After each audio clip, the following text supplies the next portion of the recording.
14 Action News is committed to improving the education system, not just for our children, but for every person who calls Southern Nevada home. Well, certainly the truth is everyone thrives when our education system thrives. Certainly learning is the cornerstone to success. And so that is why, starting tonight, we are raising the bar on education.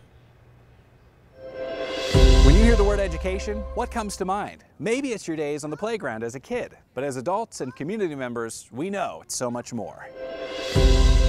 So what if you don't have kids? Should you care about education in Southern Nevada? Well, according to our friends at the Las Vegas Global Economic Alliance, you better. Yeah, so at LVJ we believe that education and economic development are intrinsically linked. And here's why.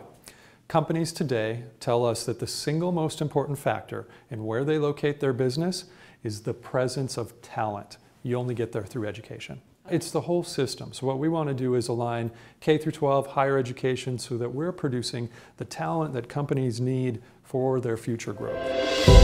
And it's properly educating those kids so they can one day work in a healthcare system here in Southern Nevada that right now gets a failing grade due to access to care and a critical shortage of doctors. Up until 10 years ago, Southern Nevada didn't have a medical school, but now there are two. We sat down with the dean of UNLV's medical school who says they have enrolled their second class of medical students.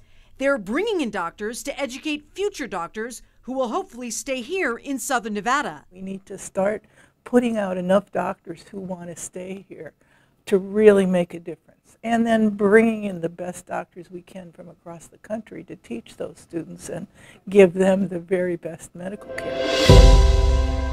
What about crime? The last census of inmates in Nevada shows 50% never finished high school. But others are going to get lost somewhere along the line. Jeremy Aguero with Applied Analysis says the #1 indicator of the success or failure of a student is the success or failure of a parent.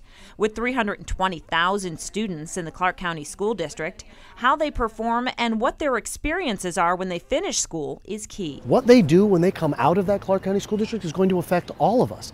They're going to be our doctors, our engineers, and our architects. They're also going to be the kids that potentially will end up in the criminal justice system. And I'm not saying that it's one way or the other, but when we think about it in terms of those kids and what it means for all of us that live here and have lived here a long time and plan to live here well into the future, right, those children represent the opportunities that we're going to have. This initiative is so important to us, we've even put together an advisory board full of members from right here in our own community. So be sure to join us on our year-long journey as we inform, inspire, and find solutions.